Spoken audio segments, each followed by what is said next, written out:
తులారాశి వారికి పరాభవనామ సంవత్సరంలో గోచార ఫలితాలు ఏ విధంగా ఉంటాయో సశాస్త్రీయమైన పద్ధతిలో మనం తెలుసుకునేటువంటి ప్రయత్నం చేద్దాము. ఇక్కడ ముందుగా ఈ తులారాశి వారికి ఏ నక్షత్రాల వారు ఈ తులారాశికి చెందిన వారు అవుతారు, ఏ పాదాలు అనేటువంటిది ముందు మొదలుగా తెలుసుకుందాము. ఇక్కడ చిత్తా నక్షత్రం 3, 4 పాదాలు, స్వాతి నక్షత్రం 1, 2, 3, 4 పాదాలు, విశాఖ నక్షత్రం 1, 2, 3 పాదాలు ఈ తులారాశికి చెందిన వారు అవుతూ ఉంటారు.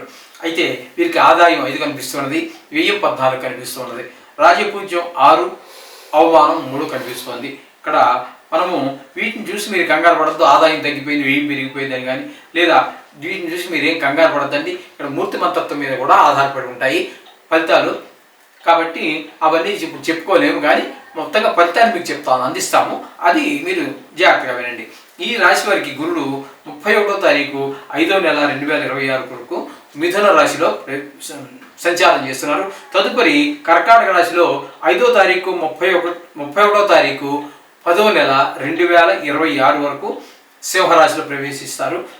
అక్కడ ఉండి కొంతకాలం తర్వాత మళ్ళీ కర్కాటక రాశి నుండి వెళుతూ ఉంటారు. అక్కడే వక్రగతి కూడా చెందడం జరుగుతుంది. ఏదేమైనప్పటికీ గురువు మొత్తం మీద 4 సార్లు ముందుకి వెనక్కి జరగడం జరుగుతుంది.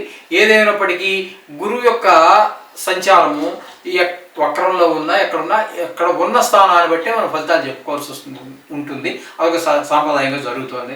అలాగే శని ఈ సంవత్సరం అంతా కూడా 6వ స్థానం అయినటువంటి మీన రాశిలో తామరమూర్తిగా సంచారం చేస్తూ ఉన్నారు.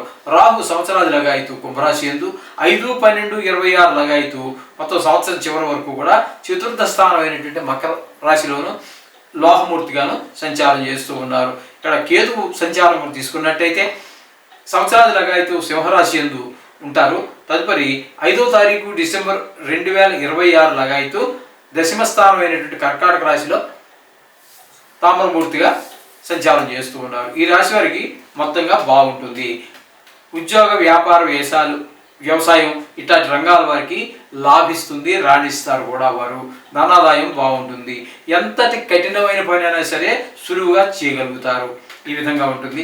ఇక విద్యార్థుల విషయానికి వస్తే పరీక్షల్లో వాళ్ళు ఖచ్చితంగా పాస్ అయ్యేటట్టు అవకాశం ఉన్నది. అలా అని చెప్పి చదవకుండా ఉంటే కాదండోయ్, ఏదో పంతులు గారు చెప్పారు అనేసి మళ్ళీ చదవకుండా పోతే అదొక ఇబ్బంది. చదివితే మాత్రమే ఇవన్నీ కూడా విజయంతో ఆసక్తి పెరుగుతుంది. వాళ్ళకి క్యాంపస్ పరీక్షల్లో విజయాన్ని పొందుతారు. చూసారు, ఉద్యోగం ఇప్పుడు ఇంకా 1-2 సంవత్సరాలు విద్యాభ్యాసం చేయవలసి ఉండగానే క్యాంపస్ సెలక్షన్లో పాస్ అయ్యేటువంటి అవకాశం కూడా ఈ తులారాశి వారికి ఉన్నది.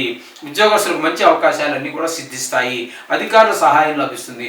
నిరుద్యోగులకు తగు ప్రయత్నం చేసినట్టయితే వారికి మంచి ఉద్యోగ అవకాశాలు వచ్చే అవకాశం కూడా ఉన్నది. వ్యవసాయదారులకు పంటలు బాగా పండుతాయి, బాగా లాభాలు వస్తాయి. మెట్ట పంటలు, పండ్ల తోటలు వారికి మరింత మేలు జరిగే అవకాశం ఉంది. బాకీలు పూర్తిగా తీర్చేయగలుగుతారు. వ్యాపారస్తులకు కూడా ప్రోత్సాహకరంగా ఉంటుంది. వ్యాపారం, క్రయ విక్రయాలన్నీ బాగా జరుగుతాయి. అలాగే కొంతమంది స్టాకు కొనిపెట్టుకుంటూ ఉంటారు. తద్వారా ఒక్కోసారి రేటు బాగా పెరిగి మరింత లాభాలు వస్తాయి. కొన్ని సందర్భాలలో వారి యొక్క గ్రహచారాన్ని బట్టి రేటు తగ్గిపోయినప్పుడు నష్టపోయే అవకాశం కూడా ఉంటుంది. అది ఆ విధంగా వ్యవసాయ అంటే ఈ వ్యాపారస్తులకి ఆ లాజిక్లు అన్నీ తెలుస్తాయండి. ఇంకోటి ఏంటంటే అందరూ కూడా ఈ మధ్య సిండికేట్ అయిపోతున్నారు. ఒకటిగా కలిసిపోయి రేటు పెంచాలంటే పెంచేస్తున్నారు, తగ్గించాలంటే తగ్గిస్తున్నారు. ఈ విధమైన పరిస్థితి కూడా వాళ్ళ చేతుల్లో కూడా కొంత ఉంటుంది. వాళ్ళ యూనియన్లు అవి. కాబట్టి వాళ్ళకి మొత్తం మీద బాగుంటుంది. ఇక క్రీడాకారులకి చూసుకున్నట్టయితే లేదా కళాకారులకి తీసుకున్నట్టయితే విజయం తప్పకుండా సాధిస్తారు వాళ్ళు. టీవీ, సినిమా రంగాల్లో ఉన్న వారికి కూడా ఆదాయం బాగుంటుంది. అలాగే కొత్తగా సినిమాలు తీసేవారికి కూడా లాభించే అవకాశం ఉంది. కాంట్రాక్టుదారులకు కూడా సకాలంలో పని పూర్తి చేస్తారు. సకాలంలోనే బిల్లులు వస్తాయి. మంచి ఆదాయం పెరిగే అవకాశం కనబడుతుంది. రాజకీయ నాయకులకు కూడా మంత్రివర్గంలో కొంతమందికి అవకాశం లభించే ఛాన్సెస్ కూడా ఉన్నాయి. చాకచక్యంగా ప్రజా సమస్యలని కూడా పరిష్కరిస్తూ ఉంటారు. ఇక ఈ రాశి స్త్రీలకు ఉద్యోగాలు వచ్చే అవకాశం ఉంది. ఈ రాశి స్త్రీలకి ఉద్యోగం వచ్చే అవకాశం కూడా ఉంది. పై అధికారుల వల్ల కొంతవరకు వీరికి ఆదరణ లభిస్తూ ఉంటుంది.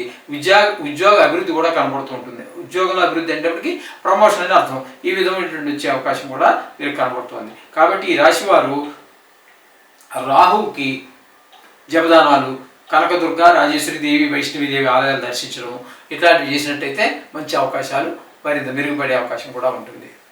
శుభం భూయాత్.